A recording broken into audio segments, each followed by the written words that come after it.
Michigan is the new number one for the first time since 2013, while Arizona falls a little further than expected after a 2-loss week. Welcome in to Locked On College Basketball Squad Show, your go-to spot for everything happening on the hardwood, from blue blood battles to bracket busters and everything in between. Join the squad of hoops junkies as we break down the biggest stories with the boldest takes and unfiltered opinions. Because here, we don't hold back. It's the College Basketball Squad Show on the Locked On Podcast Network. Your team every day.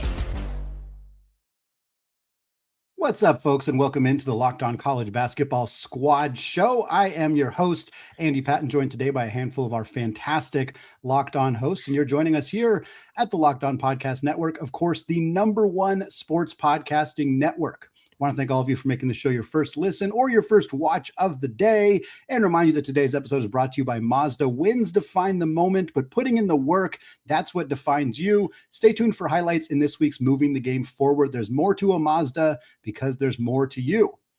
Well, folks, there was quite a shakeup in the AP top 5. We're going to talk about Arizona's fall from number 1 to number 4. We're going to talk about Big Monday giving us an all-time classic between Houston and Iowa State. We'll break down that game.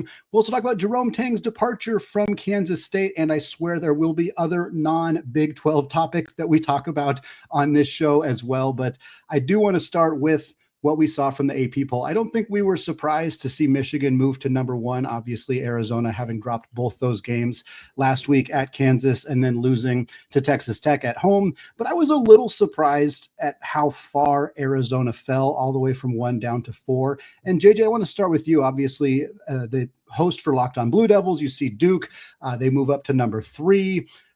Feels like Arizona and Duke's resumes are very similar in a lot of ways. Were you surprised that Arizona fell behind Duke, or did you kind of feel like that's where you thought they'd end up being? I guess a little surprised, although when I keep in mind, recency bias is very much so a thing. And so when you see a team lose twice in 1 week, you're prone to see a bit of a further drop. Honestly, I had the billing in my head being so Duke-centric that there would be this climb for the Blue Devils after a win over Clemson, currently second in the league, 2-2, so that we would be building up this weekend's 1 versus 2 matchup. Instead, we've got your good old 1 versus 3, 2 versus 4. So, yeah, I think surprised a little bit. But then, like I said, when you factor in the recency bias of it all, it goes to show you fall just a little bit. Well, you got to probably feel pretty good about thinking maybe we should have been number 2, especially after how today went. No comparison between the opponents, Syracuse and Iowa State, but obviously Duke getting the win where Houston falls. Parker, obviously Houston, I think they deserved to be number 2, at least. Like it certainly didn't feel like an undeserved spot, but obviously this loss here, it's a road loss. It's a team with a ridiculous home environment. Do you feel like Houston still, where are you kind of at with the Cougs now following this loss in terms of where they should have been or should be now in the top 5? Well, I mean, I think going into the Monday night game, they'd done anything to be in the top 2 in the country, right? So I don't think that's because that's when the ranking came out. I don't think I'm upset about that.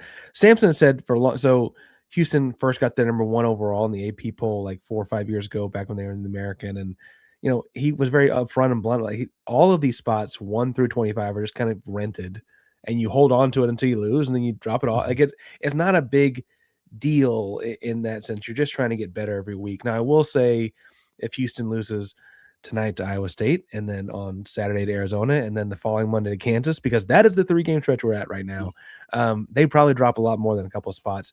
If they only lose the Iowa State game out of those 3, I bet they don't drop all that many spots. I think that's kind of, this was a Final Four feeling matchup, and you're on the road and you lost by 3 points. Okay, like it happens. We'll see you in Indianapolis next time. Like that's okay. I'm trying not to beat myself up about it because it was absolutely a game Houston could have won. But in the big scheme of things, it's not a huge deal they didn't. Indianapolis, why can't we get this again in Kansas City? Why are we rushing? Come on, man. What are we doing? Because that is aim south. I don't need any of those problems. Leith, glad to have you here on the show. Obviously, we're talking about the top 5 ranking and Arizona falling from 1 all the way to number 4. And we got JJ and Parker's input on that. But I'm curious your thoughts. Were you surprised at Arizona falling, again, quote unquote, all the way down 2 spots to number 4? Did that feel about right for a 2-loss week? I was kind of expecting them to fall to 4 because, Duke won, Houston won at that point. So I do think in terms of form, Houston impressed me enough to jump over Arizona, and their resumes are similar. I think if you were to look at like the quad 1 wins and some of the best wins, Arizona probably holds the torch, and only Michigan really has a better resume in that regard. But I had no problem with it.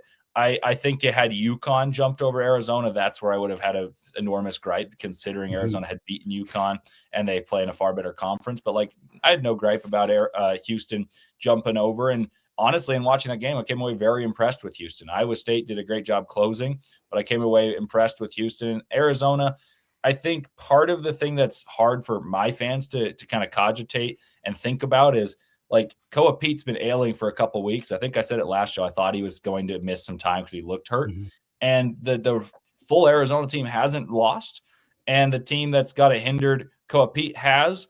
And so if you're to look on form, which is the way I think it should be voted on, as well as overall resume, Houston's looked better. Duke's looked better.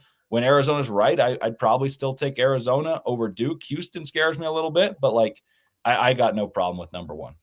Number 1. I think someone would say cogitate on the show today. So. I would say the Duke guys over there. You said cogitate up there. That's a big word. Stanford fan, and so it checks out. Hey, for what it's worth, I was just checking because Ken Pom and Torvik have both already updated following the game in Ames. Houston stays is number 2 at Torvik, while Duke is number 2 at Ken Pom, for what it's worth. So it's split there, even on the computer side of things. Well, that's kind of what I wanted to ask next is who do we trust the most? Exclude Michigan because they're number 1 for a reason. We feel like they, deserve that spot. But out of that next kind of group, you have Houston. Obviously, they had that loss tonight, but I don't think any of us feel too bad about Houston following that. And then you have Duke, you have UConn, you have Arizona. And I think now we kind of toss Iowa State into that mix. We'll talk a little bit more about the ins and outs of that game specifically, but kind of out of that group, it feels like a lot of 1 seeds, some 2 seeds in there. Who feels like the team that we're most confident about, whether you're biased or not, about making a Final Four run this year? Can I ask a question? Please. Are we assuming health across the board? I mean, I think factor in health. If you think that that's going to be a problem for a team, then take that into account. But if they're healthy now, sure. And I assume we're not picking our own teams. Well, pick your own team if you want. I guess I could. If you think that's unbiasedly the answer, then do it. No, I think there's a great argument for Houston. I will say the one team that Andy didn't mention that maybe because they're one of the 2 teams that has beaten Houston in the Big 12 is Tech. Tech is sorry, I'm a Big 12 guy, Isaac. I saw what you're about to go with there, but Tech has beaten all of these top tier teams. Every team you've mentioned, right? It feels like the Dukes, the Houstons. So I feel like they also are a team I wouldn't want to see in my bracket or anything like that. If you're talking about that far down the road. Andy, But that's a different statement to me. Is if we're talking about reliability and floor, I think Houston's as high as anyone, whereas Tech is able to be beaten if you get a bad day from JT Toppin, whereas Tech's a team that you don't want to face. To answer the initial question that Andy gave is I think that Arizona, when healthy, it has a extremely high floor because very few teams can rebound with them and shoot as many high quality shots. Arizona doesn't need any threes. And if you look at it, just wipe everything out. I think Arizona had struggles. Kopi injured. They were up by 7 with 3 minutes, 26 seconds against Tech. And they're up for 31 of the 40 minutes against Kansas at Kansas in what I thought was the worst game Arizona played all season. And so that speaks to the floor to me. If you get Koa Pete healthy, I think they've got as high a floor as anyone. Houston's right there with me. I mean, don't get me wrong. Duke's only lost by a handful of points in their games. I think that there's just less volatility in this year's top teams. I really think that they're extremely steady and there's not that much separating them. I just think that health matters in terms of the depth for the top team. So if Duke were to lose a starter, I think it would hurt them. Obviously, if it were Cam Boozer, that's a different story. Koa Pete, the strength for Arizona is that's the guy with 30 against Florida. You miss him, and most people are I just thought he was playing poorly, but now it's coming out that he's been hurt, and those are 2 losses. If Houston loses a player, all of a sudden they're more vulnerable, but it's not the same. Like I think Duke's the top heaviest, and so that would be the team I think is most vulnerable. But all of them have extremely high floors to me. Obviously, with Houston, I can't argue with that. Obviously, with Houston, Kingston going out would be a big deal. He's a pretty prolific scorer. Emmanuel too. I will say though, it does feel like by and large, it's just like next guy up kind of thing with Houston. If I'm going to plug up my own team for a second, I do think the other thing with Houston is that Floor Leaf mentioned they got 3 losses by combined 10 points in the year so far. But they also they can go up and score in the 90s with you like they did against Arkansas, or they can muck it down in the 50s and 60s like they do every week. It feels like they can kind of go both ends because this 2-point guard thing they got going right now. And so I kind of feel like they can play to a lot of different people's style of basketball. And then I'm going to defer to other people on focus. I've been so Big 12 focused lately to try and see how this race, because it's truly a wild conference right now. Florida has knocked off a bunch of teams that are playing well as of late, and Brandon is very annoying on Twitter. So there's that too, but they're crushing people. It's insane. Look, I think we got to get UConn into this conversation too. Literally, they've got 2 losses. One of them is without 2 starters to Leaf and Arizona, who I think are obviously very much in this conversation. So their one healthy loss is at MSG to St. John's, and that's like a anything goes rivalry-ish type game. All they've got left is Creighton at Villanova, St. John's at home, Seton Hall. Like UConn's finishing the regular season with 2 losses. Like I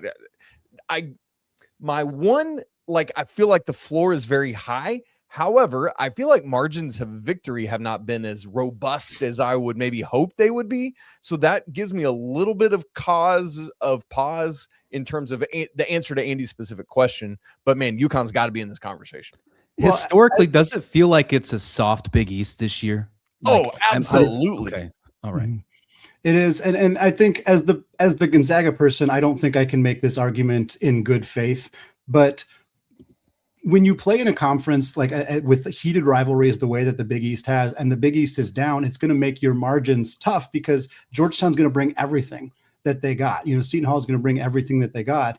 And so, and I don't think UConn's even really playing down. They're having some moments. They've had some injuries as well, which I know has been a part of this conversation. But again, I think the argument that, their conference schedule is not preparing them as well, it just hasn't really been proven true. I mean, they won back-to-back national championships. Gonzaga's gone to national championships. San Diego State went to a national championship. You can absolutely do it. And I think the Big East in particular, there's so much history and so much pride in that conference that I think you're seeing teams, step up and play well against UConn. And I think there's, even the counter argument to that being that this makes them more battle tested in some ways and makes them more prepared. Obviously, they are going to see a level up in competition once they get to the Sweet 16, but I don't think that that's something that Danny Hurley in particular and that UConn team won't be prepared for. Do you think that the Gonzaga teams that did make the title game really had any close calls, though? Because if you look at UConn in a far better Big East, the 2 years they won it, they beat those teams badly, except for Creighton at Creighton. But those Creighton teams, one made an Elite 8 and the other team was a 3 seed. And they had Kalkbrenner, Shireman, Alexander, all those guys. This year's Big East is terrible other than St. John's. And they beat Villanova in overtime at UConn. At UConn, they barely beat Georgetown recently. I feel like those Gonzaga teams, with the exception of a rare St. Mary's scare, were dominant in all their wins. And UConn was in their other championship run. So I do think there's something to Isaac's point of their margin of victory is not great. If you look at the net, which I'm not even a big believer in the net, but they're a 3 seed per the net, not a close to a 1, even though they're 24-2. I'll say, those Gonzaga, to answer the question on the Gonzaga questions, yes, they didn't have a lot of close calls. They lost to BYU in 17 when they went all the way to the national championship. And then that weird COVID 2021 season, they beat the doors off basically everybody that year, although their closest game was also to BYU. And again, BYU being now a Big 12 program kind of lends some credence to that argument. But I do think it matters that UConn has played some close games. I just don't think it matters that much necessarily in the grand scheme of things. And I think that coaching matters here too. And I think that Danny Hurley's a coach who has found a way to get them wins in close games. And I think that will help them. But yeah, it's not exactly a good thing. You'd feel better about them if they're beating the doors off of the teams that aren't very good in this conference, but I don't think it's going to hurt them all that much when you get into March. Let's talk. That's about as much non-Big 12 talk as we're probably going to have on this show, if we're being honest, because we're going to move on. We're going to talk Big Monday, featured a big blowout and a big comeback. We're going to talk about Duke's win over Syracuse. We're going to talk about an all-time classic between Houston and Iowa State, what those games mean for these teams going forward. All that coming up here in just a second.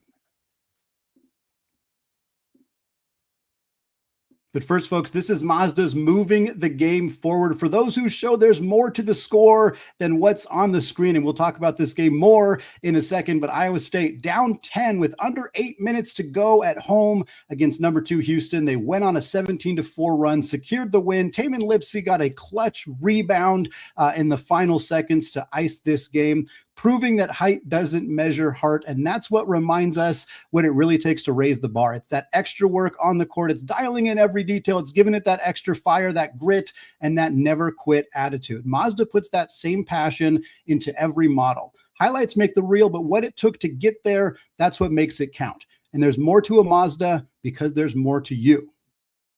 Today's episode is also brought to you by FanDuel. If you've ever wanted to experience the NBA Finals live and in person, FanDuel is giving you the chance to do so with their NBA sweepstakes. Here's how it works. You just use your profit boost on any NBA future, and you'll automatically be entered for a shot to win an NBA Finals trip for 2. That's right, flights, tickets, the whole experience. And if you're already looking at the board and thinking about which team can make a deep run, this is the perfect time to lock it in. I love futures at this time of the year. Whether it's picking a team to win a championship or grab a conference title, it adds that extra layer of excitement to every game down the stretch. And now not only can your pick get you some cash, it could also send you to the finals. And looking ahead, number 1 Michigan, we talked about them. They are 1.5-point favorites on the road at Purdue. Boy, that is going to be an incredible game on Tuesday night. Folks, visit FanDuel.com to get started. Use your profit boost on an NBA future and get entered for your chance to win a trip to the NBA Finals. Play your game with FanDuel, the official sports betting partner of the NBA. All right, folks, I want to thank all of you for making the Locked On College Basketball Squad Show your first listen or first watch of the day. And of course, thank you to all of you for helping to make Locked On the #1 sports podcasting network. All right, with respect, JJ, we're going to start with the game. There was a little bit more. You don't want to start with the blowout in Cameron? Understood. Electric. You know what? I'm Duke got to 100. That was incredible. Great stuff. We will get more into it, but I want to talk about, we've kind of touched on this game, but we haven't really gotten into the specifics of what happened in Ames on Monday night between Houston and Iowa State. Just an incredible game of basketball. The shot making, I mean, we're talking about 2 of the best defenses in the country, and we had 4 turnovers in the first half, something like that. Just huge shot after huge shot. Iowa State went cold in the second half, found their groove.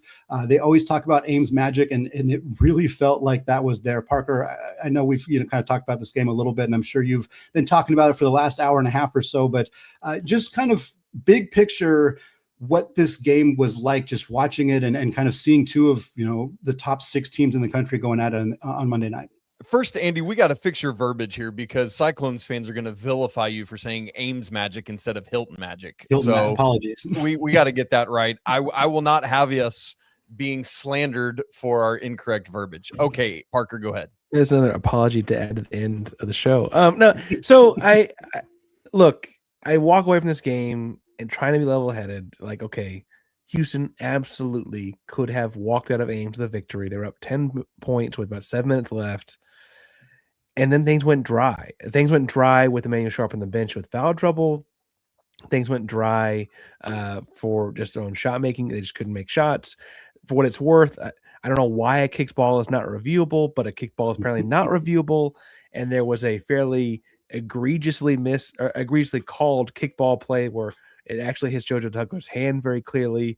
It would have been a fast break for Houston. Instead, it's a sideline out of bounds, immediate 3-point basket for Iowa State. Like, those little things in a razor-thin margin don't feel so great.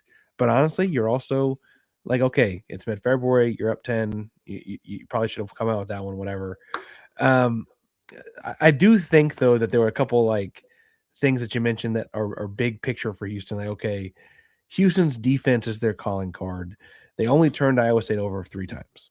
And honestly, they typically turn over the opponent's point guard 3 times. Right? Like this is not it kind of sticks out to me as, okay, is that a elite team problem? Because I don't think of Iowa State as having tremendous, like Lipsy does a lot of things well, and they do a lot of things really well at Iowa State. I don't think of them as a team that takes care of the ball well. Like I think as a team as like an elite NBA bound point guard, something like that, running the show. And so I'm like, okay, does that translate to like when they see Burries in Arizona next weekend or Darren Peterson on Monday? Like, how does that translate to those games? And then honestly, they ended up evening out and actually taking the lead in the rebounding battle by the second half. But in the first half, they were getting beat up on the boards, and that never happens to Houston. You kind of tell they must have chewed Kristanak out with some very choice words at halftime because he had pretty good opening the second half. Kings Flemings is that guy though, and I feel like when we got 4 on our team, we got a chance, and I'll take that. Can we winning in Ames is just not for everybody though, Sorry, that's my that was my Super Bowl last year. I get one. Let me get one. Super Bowl. Kansas State won in Ames last year. Let me get that one. Hey, Kingston Fleming looked good. You're right, but you not only had to worry about Hilton magic, you also had to worry about playing Jefferson on President's Day. That felt like a cheat code. Jefferson. Well said. But can we talk about that assist he had to Nate Heisey for the go-ahead 3 and the fact that Nate Heisey was so shot ready? Parker, I know you hated it, but as a coach, I know you loved that. How like it was a volleyball set. It was split second. It was crazy how quick he got that thing off. No dip. Like he was with ready. like Kingston Flemings is not JoJo Tugler. He is 6'4". Right. He is running out there to contest that shot. Let me see. I've got to pull. Let me watch him play. No, don't pull it. I don't want to watch it. No, man. Oh yeah, I mean he's right there. Even that kind of sidestep, hand in his face. Well, and it almost feels like Flemings is like avoiding. You don't want to foul him. You don't want to run through him. It's a smart defensive play. Which, by the way, can we talk about that pom that was in our view on the other side of the floor? Like what is going on? I can't Hilton magic. What is that? Okay, but for Nate Heisey, someone's hat as well. Nate Heisey hits this go-ahead shot, but poor guy is not the most notable Heisey in the athletic sphere. Yeah, they said that a few times on this Monday because his sister's out here like beating up on the Swedes in the Olympics, and it's great. That's taken over to be the new like, hey, do you know Jalen Suggs played quarterback? or that RJ Barrett was related to Steve Nash. Yep. Wait, I never heard that till right now. It was said a lot. These are the classics of college basketball. The classics. I wanted to give some love to Mercy Miller for the dunk that he had. One for the name that he has, and then Parker, I know it didn't end up winning the game or anything like that, but goodness gracious, on the road and to throw it down like that was beautiful. Well, but to JJ's point, that was one of several moments where it's like, okay, Houston's actually kind of taken the crowd out of it. That was like the whole, everyone goes, whoa, like everything got quiet. Kingston's 3 to put Houston up 10 kind of felt like one of those moments too. There were these Mercy's dunk, obviously, like everyone on Twitter went crazy, but there in Hilton, they're like, oh God, like what just happened? Mm-hmm. It felt like, okay, Houston can take the crowd out of it and win this game. And then when you don't score, it adds up pretty quickly. Well, and part of it, Parker, is the fact that dunk by Mercy Miller was 2 of just 7 points that the bench scored for Houston. And, we were talking a little bit about the depth earlier, and that feels like something that, I've paid a lot of attention to Isaiah Harwell this year as somebody who chose not to go to Gonzaga. And these, by the way, these 2 games were a little aggravating for a Gonzaga fan to watch Kingston Flemings go off, to watch Nick Hamenia have an incredible game for Duke, which we'll talk about in a second. Blake Buchanan at Iowa State was also a Zag target. So a lot of guys that I was like, oh, they'd be looking really good in the Gonzaga uniform right now. But, Harwell's a guy who's been inconsistent. I know he's a freshman. I know that Sampson, if he had his way, he would not be playing freshman except Fleming at this point, but not specifically on Harwell, but just the bench in general. Is there some concern about like the depth overall, or is it more of a like, hey, these guys have specific roles and it's not to score the basketball? Well, I do think that when like against BYU, I thought Chase McCarr, I thought Khalif Sacco played really well. I thought Khalif Sacco played really well against Kansas State the other day too. And like I said, Harwell played well against Baylor. They each kind of had their game. There just was none of them tonight necessarily. Now, I think Harwell's a lot of things. So Harwell's reputation going into high school was like Devin Booker and he has a lot of things that are frankly feel more like Dennis Rodman. Like he's much more throwing his body around and that kind of stuff now in a way that I think matched up with what his high school highlight tape would have been like. But he certainly is not the scorer that we thought he was going to be. Has not been the scorer that he thought he was going to be coming out of school. McCarty usually makes 1 out of 3 threes. He only shot 1 and he missed it in this game. Sacco usually has a couple dunks. He got called for travel on 1 and only had 1 other one, right? So like that just hurts. And in a 3-point game, like each one of those hurts you a little bit. How tall is Taman Lipsey? Not 6'1". That offensive rebound just coming across the lane on that free throw. It's like, how do you let little tiny Taman Lipsey, who is all of however tall he is, come across and get that rebound? I mean, I get the And that was on Cenac. Cenac, I think Cenac went for the ball instead of boxing out. That's a brutal mistake to make at that point in the game. Oh, so we don't play freshmen. Got it. Understood. Yeah, exactly. And Cenac had 12 rebounds that game. He zoned out for a play. And I will say, like, he gets criticized a lot for being a freshman in a physical sense, a physicality sense, I should say. He's 6'11", 240. He has all the tools, but like he does get called out for that a lot from Sampson and the crew, and then gets praised when he does it right. That's a moment I'm sure he's going to dread for the next 48 hours.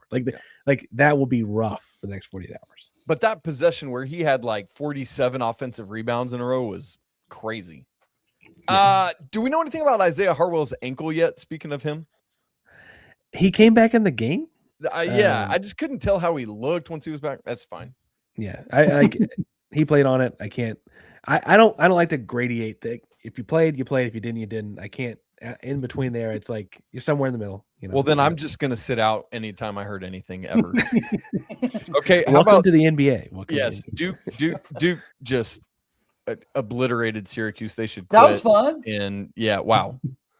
JJ, I love the fact that your team shot nearly as well from 3 as they did from the free throw line in this game. That's probably not usually a good sign for the opponent that Duke shot 60% from 3, 65% from the line. I suppose you'd like a little bit better than there, but I can't imagine you're going to find too many things to nitpick in a game where your team scored 101 points, 61 of them in the second half here. And I think the amount of shots missed by Duke in the second half, you can pretty much count them on one hand. A truly dominant performance. Yes, it's Syracuse. Yes, they've been struggling this year, but you got to feel even better about this team coming off of a couple of really dominant wins for Duke in the last week or so. Yeah, Andy, I overlook free throws at Duke. It's just 3-pointers and dunks, what we like to celebrate there in Cameron Indoor. 30 straight wins inside Cameron Indoor Stadium. John Shire now 61-3 as the Duke coach inside Cameron, which is just silly to say out loud. Awesome to see, Cooper Flagg and Con Knippel sitting there baseline celebrating this game, and Coach K's hanging out with Steve Wojah. I mean, it was just an all-around Duke game. Carmelo's in the building, reminiscing on gold medal games with Coach K and not watching his son. I mean, it was epic. It was awesome all around. 72% shooting in the second half. As you said, 61 points scored, 5 guys in double figures. And I think for Duke, Jimenez turned a corner the last few games. Caden Boozer, back-to-back 12-point games. And then, you have Cam Boozer and Isaiah Evans doing it all. So I loved every second of tonight's game. Big win for Duke. Well, that's enough. Non-big. Yeah, that's enough. It's a 37-point win. All right. Fun game. What, besides the gold medal's the wrong answer. What else could Carmelo Anthony and Krzyzewski be talking about? What other things possibly? Parker, is there anything else those guys would have crossover between the two of them?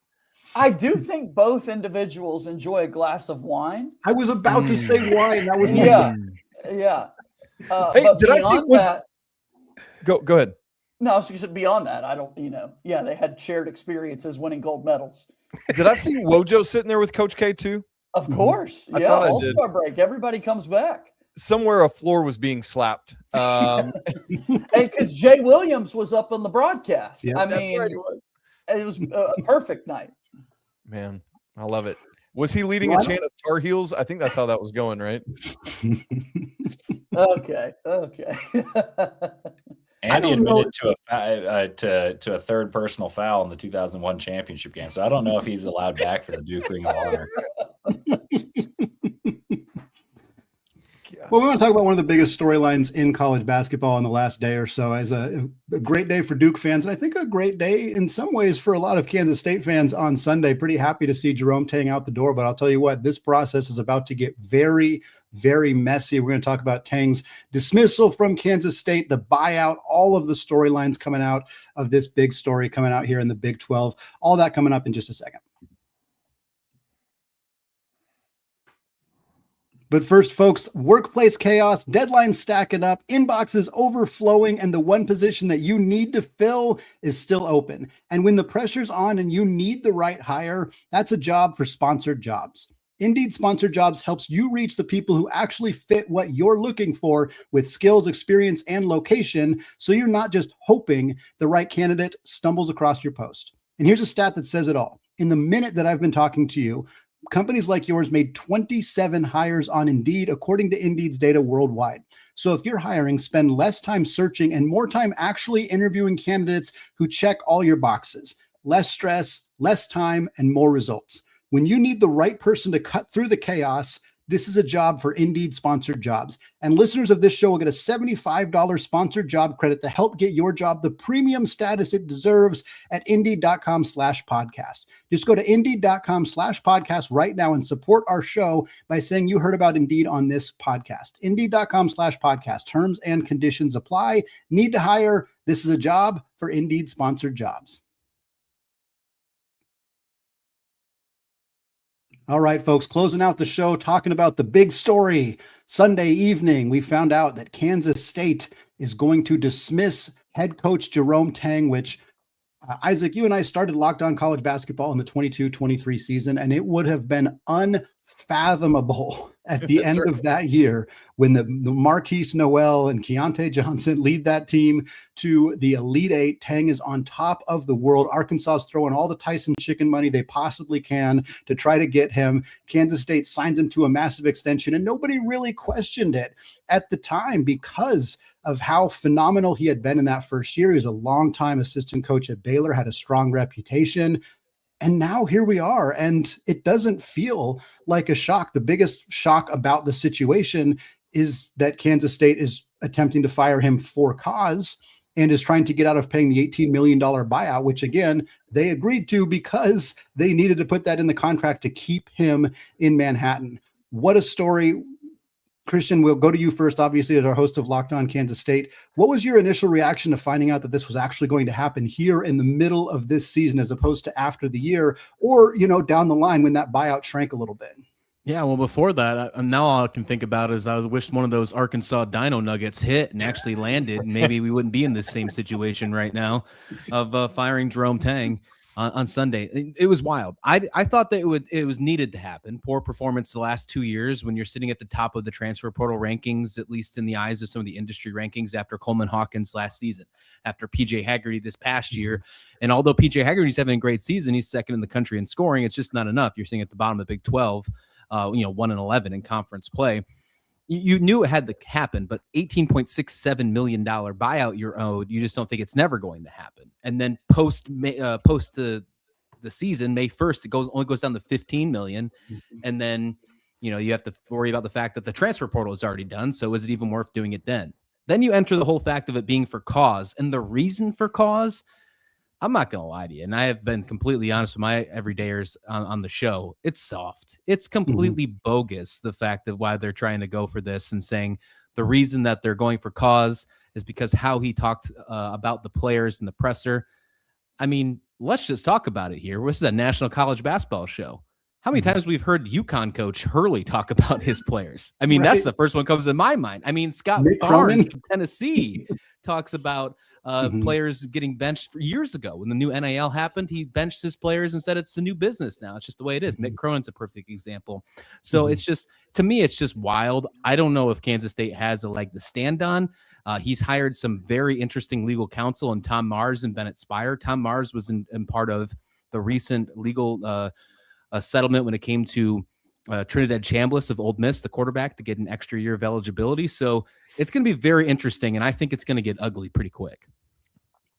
Tom Mars basically already confirmed that it's going to get ugly because his statement that he made, I think he made this to Pete Thamel of ESPN. He said, quote, "If Kansas State's president and AD really think the school was embarrassed by recent events, that's nothing compared to the embarrassment that both of them are about to experience," which incredible shots fired here by Tom Mars and by this staff. And yeah, I mean, I'm with you 100%, Christian. Like, even if you look at Jerome Tang's quote, like, yes, he said these guys don't deserve to wear the uniform, and you can aggregate parts of the quote and make it look really bad, which is what aggregators do and how that kind of those quotes go spread around social media. But he also said it means something to wear a K-State uniform. It means something to put on this purple. He said everything this university is about and all that it's been about. I love this place. They don't love this place, so they don't deserve to be here. And like, that's a very different quote than what is being kind of passed around. And to me, to try to make an argument that he embarrassed the university when that's part of the quote, it's just not going to fly. I'm assuming this is with the intention of trying to get some kind of settlement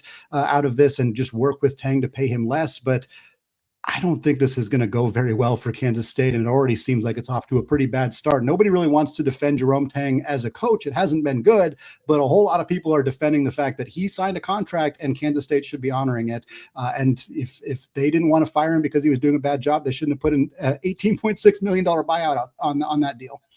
Well, Yeah, and go ahead. It sets crazy precedent for a lot of, and like part of me wants to go macro. I'm like, hey, like sometimes accountability is critical, and like we need to be open to like that being part of holding people accountable, like at a very like big like societal level, like. But even at a more micro level, it outlined a standard and a level of play that if anything, it'd be like, hey, this is actually a good thing for Kansas State's image because. Look, they had Michael Beasley once upon a time. I don't think of them as a basketball school. Like he says, like, no, this is a standard we are not playing to.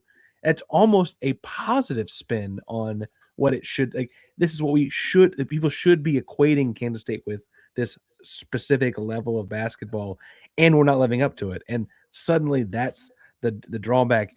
The can of worms this would open if the NCAA – or I guess if Kansas State really, because that's the suit. I'm thinking about the other. If Kansas State were to win this suit and say, no, that is cause, no coaching contract would ever, it'd all be jokes. There'd be no such thing as a buyout anymore. It'd all be cause. I think the biggest thing here that drives me nuts, and I think it's what is making a lot of the fans upset as well, as how fast he flipped. Because after the Iowa State loss just a few days ago, before the Cincinnati game where he made those comments, they lost by 34 points at home.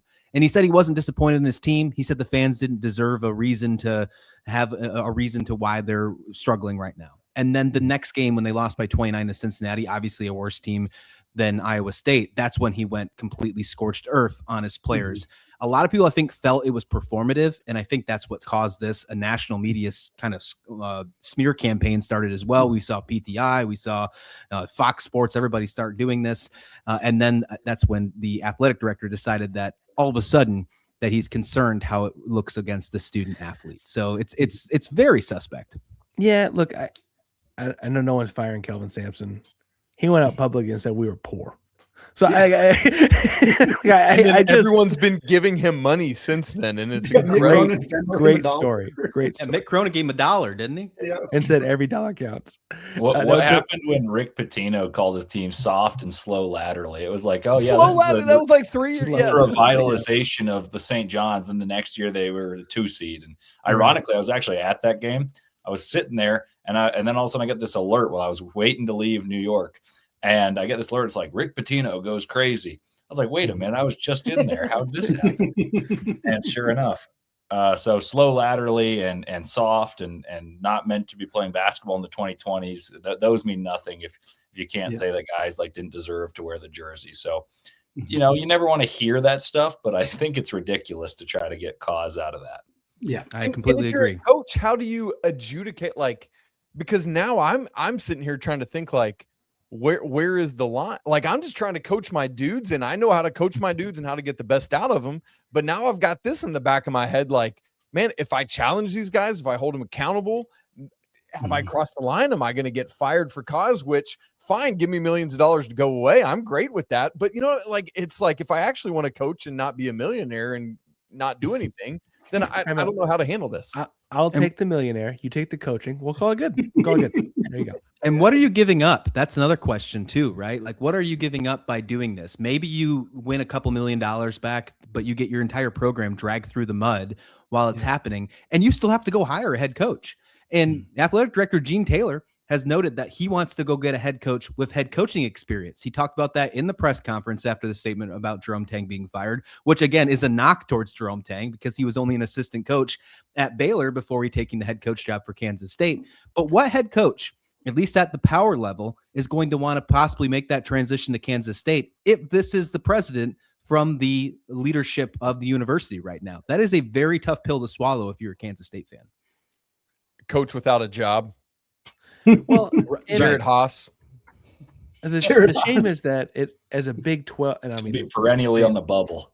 to stay Big 12 We'll centric. take it. That's better than We'll where we're take at it in right the now, Little buddy. Apple, baby. No, but like a Big 12 head coaching job should be a premier job, right? And to like do anything to knock it, it's going to like the St. Louis guy should probably get a promotion somewhere in the offseason. I don't know if it's Kansas State, but like somewhere he should go somewhere, right? I don't know that you're going to get people wanting to cut because they'll have options. Why are they going to take your option if they have options? Yeah, I agree. I would love to have Josh Scherz as the next head coach of Kansas State for the record. I'd love to have Jared Calhoun as the next coach for the record if I had to pick one of those. Andy, we said that yesterday. Yeah, we did. Yes. Yeah, Calhoun would be a great fit. Utah State somehow every coach that not only do they gone through like 4 coaches in the last 7 years, I think, but like pretty much every one of them has moved on, has had success at their next stop. Calhoun would be an incredible addition. Former Bob Huggins assistant that works at Kansas State. There you go. Folks, that's going to wrap it up for us today. This is a really fun conversation. I know it's really Big 12 heavy, but hey, that's the best conference in college basketball right now. So that's what we're going to be talking about for the time being. But we got incredible weekend. We touched on this a little bit earlier, but I want to highlight this for those of you who maybe missed it. I think the third time in college basketball history, I believe, we're going to have the top 4 teams squaring off against each other on the same day. Michigan versus Duke and Houston versus Arizona. Those games are going to be on Saturday. An electric day of college basketball. Absolutely cannot wait. Definitely check that out. And again, we'll have a squad show next week, probably talking about that, talking about more of the fun news and notes around this game as we get closer and closer to March. But as always, folks, we want to say apologies to the Lawyer family. Let's go Wild Popes. Cheers to the Mick Bruins. And until next time, peace out.